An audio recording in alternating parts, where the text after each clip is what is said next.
بسم اللہ الرحمن الرحیم۔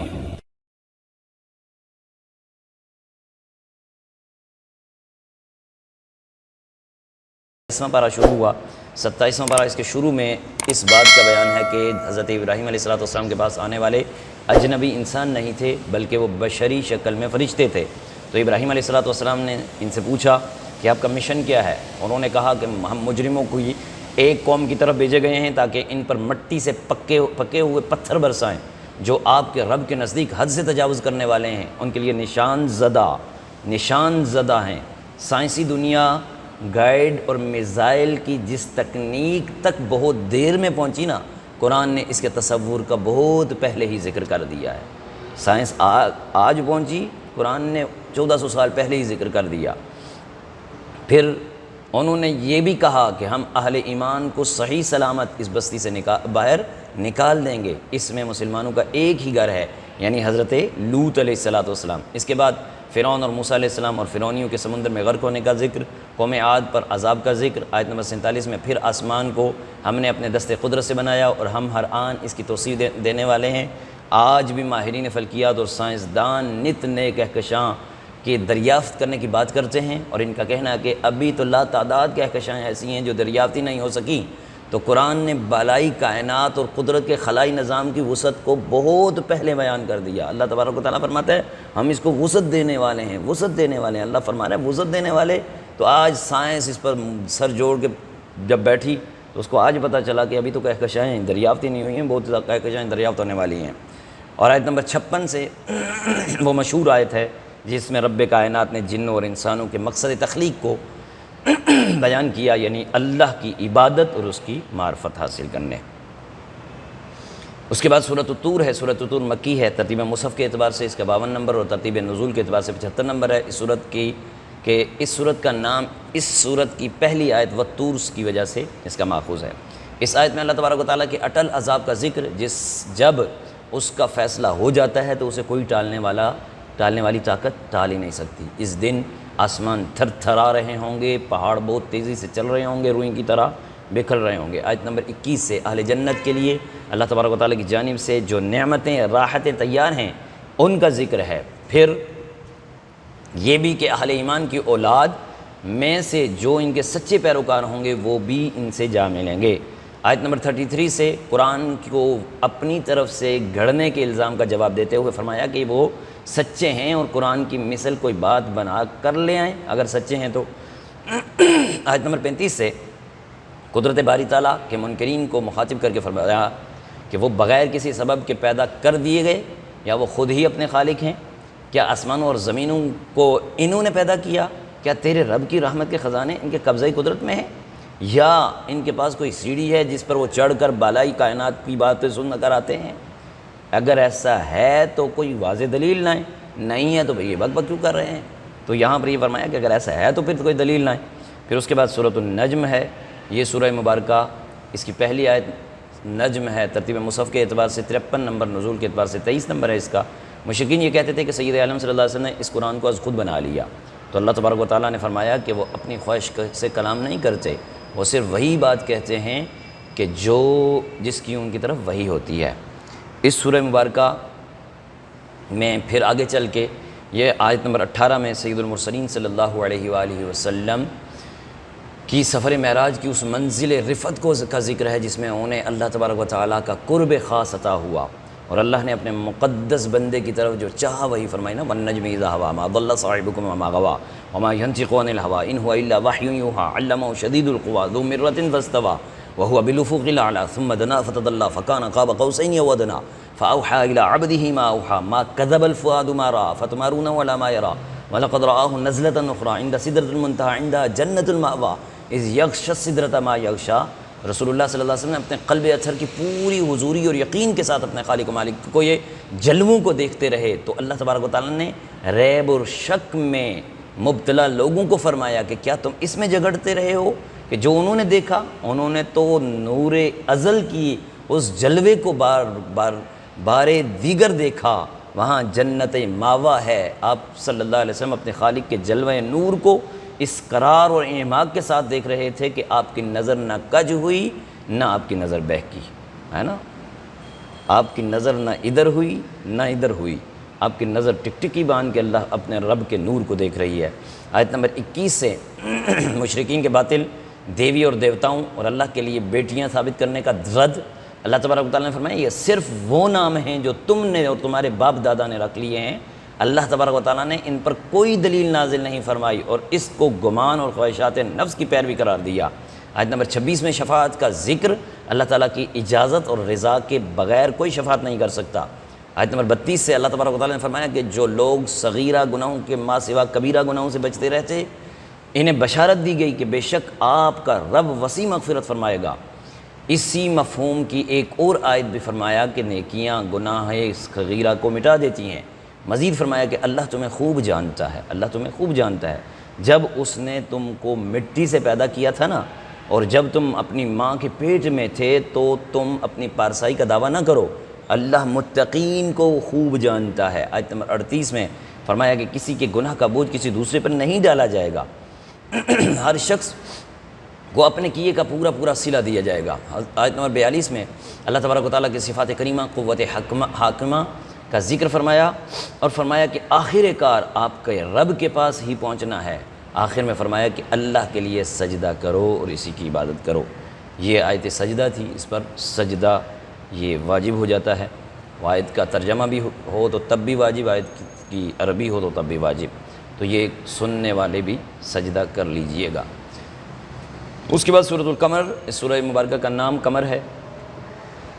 آیت اس کی آیت ہے قمر اور اسی سے یہ ماخوذ ہے۔ ترتیب مصحف کے اعتبار سے 54 نمبر اور ترتیب نزول کے اعتبار سے 37 ہے۔ اس آیت کے شروع میں فرمایا کہ قیامت قریب آئے گی اور چاند دو ٹکڑے ہو گیا۔ کافر اگر کوئی نشانی دیکھتے ہیں تو رخ پھیر لیتے ہیں اور کہتے ہیں یہ تو وہ جادو ہے جو پہلے سے چلا آ رہا ہے۔ شق القمر کا واقعہ تقریباً 8 سنِ نبوی میں ہوا اور اہل مکہ نے معجزے کا مطالبہ کیا تو آپ نے ان کو یہ معجزہ دکھایا، یہاں تک کہ انہوں نے چاند کا ایک ٹکڑا ہیرا پہاڑ کی ایک جانب اور دوسرا ٹکڑا دوسری جانب دیکھا۔ اور یہ واقعہ صحیح بخاری میں، صحیح مسلم میں، سنن ابی داؤد میں، سنن بیہقی میں اور کتب تفاسیر میں مذکور ہے۔ حافظ ابن کثیر اور دیگر مفسرین نے ان احادیث کو متواتر کے درجے قرار دیا ہے۔ اور اس واقعے کی صداقت کی عقلی دلیل یہ ہے کہ قرآن نے برملا اس کا دعویٰ کیا اور اس دور میں کسی نے بھی اس واقعے کی صداقت کو چیلنج نہیں کیا، اور قرآن نے اسے علامت قیامت بھی قرار دیا۔ اور اسی سورہ مبارکہ میں اللہ تبارک و تعالیٰ نے 4 مرتبہ تکرار در تکرار کے ساتھ فرمایا ہم نے قرآن کو نصیحت حاصل کرنے کے لیے آسان کر دیا۔ وَلَقَدْ يَسَّرْنَا الْقُرْآنَ لِلذِّكْرِ فَهَلْ مِن مُدَّكِرٍ، ہم نے اس قرآن کو تمہارے لیے آسان کر دیا۔ آل فرعون پر عذاب کا ذکر جس کی تفصیلات اس سے پہلے گزر چکی ہیں۔ آیت نمبر 49 سے ہر چیز کو اندازے سے بنانے کا ذکر۔ آیت نمبر 52 سے ہر چیز یعنی چھوٹے بڑے کا صحائف میں لکھا ہونے کا اور متقین کے لیے جنتوں اور نعمتوں کا بیان۔ پھر اس کے بعد سورۃ الرحمن ہے، ترتیب مصحف کے اعتبار سے 55 نمبر ہے اور ترتیب نزول کے اعتبار سے 97 نمبر۔ اس سورت کا نام اس کی پہلی آیت الرحمن سے ماخوذ ہے۔ حضرت مولانا کائنات فرماتے ہیں رسول اللہ صلی اللہ علیہ وسلم نے فرمایا کہ ہر چیز کی ایک دلہن ہوتی ہے اور قرآن کی دلہن سورہ رحمان ہے۔ ہر چیز کی دلہن، قرآن کی دلہن سورہ رحمان۔ اس سورت کے شروع میں فرمایا کہ رحمان نے اپنے رسول مکرم کو قرآن کی تعلیم دی، اس نے انسان کامل کو پیدا کیا اور ان کو ہر چیز کے بیان کی تعلیم دی۔ آیت نمبر 6 سے اللہ تبارک و تعالیٰ نے سورج اور چاند کی غیر مرئی نظم و ضبط، زمین پر بچے ہوئے سبزے اور درختوں کی کیفیت، سجدہ اور آسمان کی رفعت کو اپنی قدرت کی دلیل کے طور پر پیش کیا۔ اللہ تبارک و تعالیٰ نے اس صورت میں اپنی قدرت کی بے پایان نعمتوں کو بار بار ذکر فرمایا اور پھر 31 بار اپنی ذی عقل مخلوق جنوں اور انسانوں سے خطاب کرتے ہوئے فرمایا فَبِأَيِّ آلَاءِ رَبِّكُمَا تُكَذِّبَانِ فَبِأَيِّ آلَاءِ رَبِّكُمَا تُكَذِّبَانِ، بس تم دونوں اپنے رب کی کون سی نعمت کو جھٹلاؤ گے؟ تمہارے رب نے تمہیں عزت دی، تمہارے رب نے تمہیں دولت دی، تمہارے رب نے تمہیں شہرت دی، تمہارے رب نے تمہیں ہاتھ دیے، کان دیے، ناک دیے، جنت دی، تو یہ تم اپنے رب کی کون سی نعمت کو جھٹلاؤ گے؟ فَبِأَيِّ آلَاءِ رَبِّكُمَا تُكَذِّبَانِ الرحمن علم القرآن خلق الإنسان علمه البيان الشمس والقمر بحسبان والنجم والشجر يسجدان والسماء رفعها وضع الميزان ألا تطغوا في الميزان وأقيموا الوزن بالقسط ولا تخسروا الميزان والأرض وضعها للأنام فيها فاكهة والنخل والأنعام فيها فاكهة والنخل والأنعام فيها فاكهة والنخل ذات الأكمام فبأي آلاء ربكما تكذبان۔ اور پھر آیت نمبر 19 سے 2 سمندروں کے ملنے اور پانی اور ذائقے کا ایک دوسرے سے نہ ملنے، سمندروں سے موتیوں اور جواہرات کے نکلنے اور سمندروں میں بڑی کشتیوں کے چلنے سے اللہ تبارک و تعالیٰ کی وحدانیت پر استدلال کیا۔ آیت نمبر 33 میں فرمایا، اے جنات اور انسان کے گروہ، اگر تم یہ طاقت رکھتے ہو کہ آسمانوں اور زمین کے کنارے سے نکل جاؤ گے تو نکل جاؤ، تم جہاں بھی جاؤ گے وہیں اس رب ذوالجلال کی سلطنت کو پاؤ گے۔ یعنی انسان بالائی خلا اور کہکشاؤں کو دریافت میں کتنا بھی آگے نکل جائے، وہاں اللہ ہی کی بادشاہت اور اللہ ہی کی قدرت کے جلوے دیکھے گا۔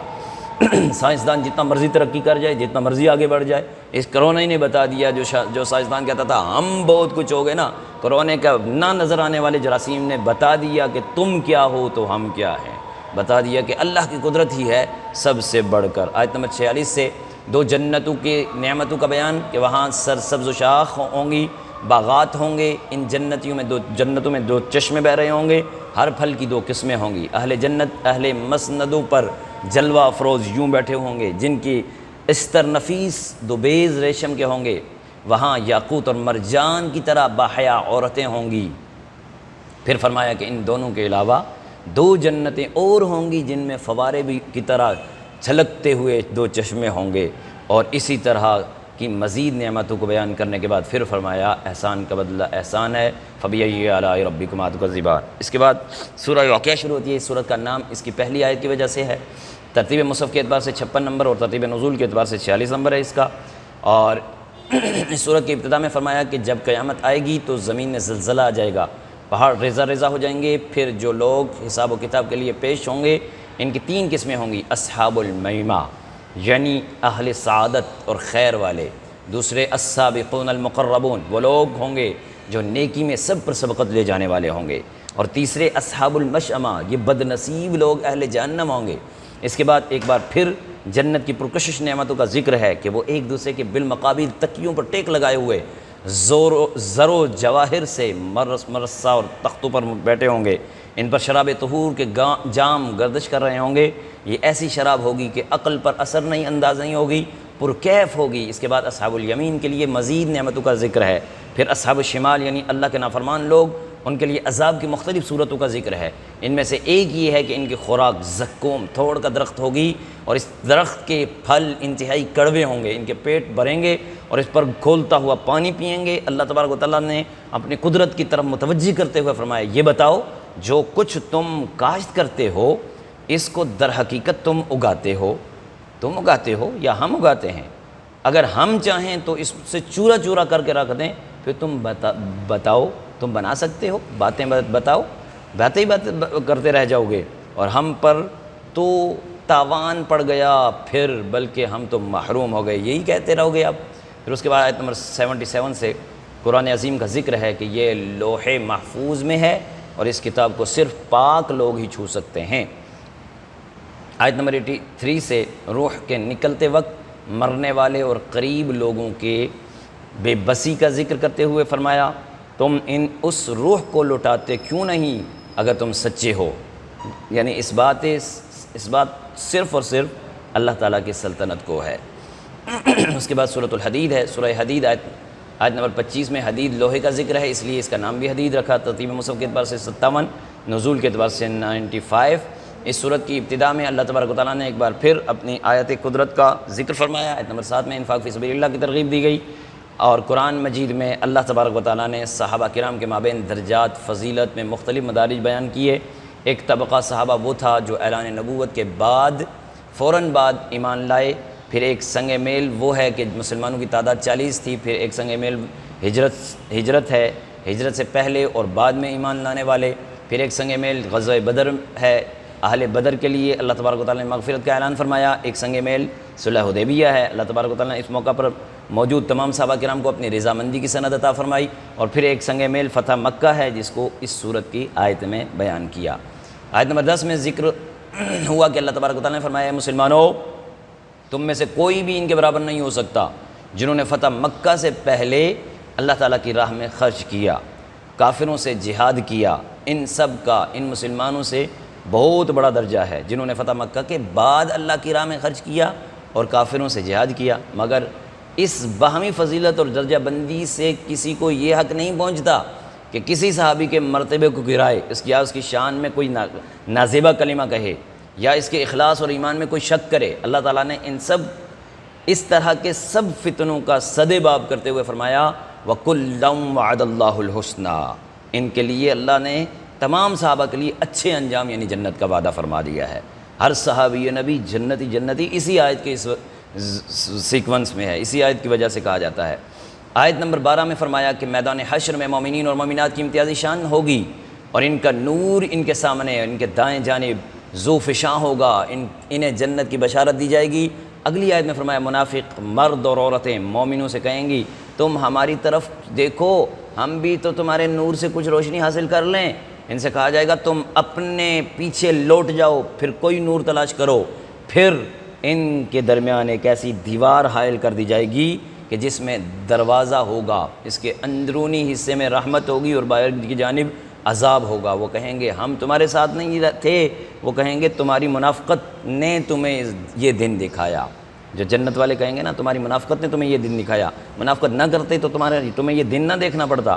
آیت نمبر 16 میں فرمایا کہ کیا ابھی تک ایمان والوں کے لیے وہ وقت نہیں آیا کہ ان کے دل اللہ کی طرف ذکر میں لگیں، ان کے دل اللہ کی طرف جھکیں۔ آیت نمبر 25 میں اور پھر آیت نمبر 20 میں دنیا کے مال و دولت اور دنیا کی زیب و زینت کی ناپائیداری کو بیان فرمایا اور فرمایا کہ اپنے رب کی مغفرت کی جانب دوڑے چلے آؤ اور اس جنت کی طرف پیش قدمی کرو جس کی وسعت آسمانوں اور زمین کی مثل ہے۔ اور پھر جو اللہ تعالیٰ اور اس کے رسول پر ایمان لانے کے لیے تیار کی گئی، اس آیت میں جنت کی تنقیص کرنے والوں کا رد ہوا۔ آیت نمبر 25 میں فرمایا کہ بے شک ہم نے اپنے رسولوں کو قوی دلائل کے ساتھ بھیجا اور ہم نے ان کے ساتھ کتاب اور میزان یعنی عدل کو نازل فرمایا تاکہ لوگ عدل پر قائم رہیں، اور ہم نے لوہا نازل کیا جس میں سخت قوت ہے۔ انسان کے لیے فوائد۔ قرآن مجید کی اس آیت کی حقانیت کی قوی دلیل یہ ہے کہ آج دنیا بھر میں سامان حرب کی تیاری اور دفاعی اور اقدامی جنگ کے لیے فولاد بنیادی حیثیت رکھتا ہے۔ آپ ایٹم بم بنائیں گے نا تو فولاد ضروری ہے، آپ مشین گن بنائیں گے تو فولاد ضروری ہے، آپ کوئی بھی XYZ کوئی بھی چیز بناتے ہیں سامان حرب جنگی سامان کے لیے تو یہ فولاد ضروری ہے۔ تمام قدیم جدید صنعتوں کی جو اساس ہے وہ یہی فولاد یعنی لوہا ہے جس کا قرآن نے 1400 سال پہلے ذکر فرما دیا۔ آیت نمبر 27 سے پھر فرمایا کہ حضرت عیسیٰ علیہ السلام کے پیروکاروں نے از خود رہبانیت کو ایجاد کر لیا اور اس سے ان کا مقصود اللہ تعالیٰ کی رضا کا حصول نہیں تھا، ان کی سے اللہ تعالیٰ کی رضا کا حصول تھا۔ پھر انہوں نے اس کی رعایت نہ کی جو رعایت کا حق تھا، تو ہم نے ان میں سے ایمان والوں کو ان کا اجرت اور ثواب عطا کر دیا اور ان میں سے اکثر فاسق ہیں۔ پھر آیت نمبر 29 میں فرمایا کہ اہل کتاب اللہ تعالیٰ کے فضل پر قادر نہیں، فضل اسی کے ہاتھ میں ہے، وہ اسی سے جس کو چاہے سرفراز فرماتا ہے اور اللہ تعالیٰ بہت بڑے فضل والا ہے۔ یہاں تک ہمارا جو پارہ تھا 27 یہ مکمل ہوا۔ نیکسٹ ہمارا انشاءاللہ 28 پارے کا خلاصہ ہوگا، خلاصہ تراویح ہوگا۔ اللہ تبارک و تعالی ہمیں قرآنی احکامات کو سمجھ کر دوسروں تک پہنچانے کی بھی توفیق عطا فرمائے۔ اللہ اللہ اللہ اللہ اللہ اللہ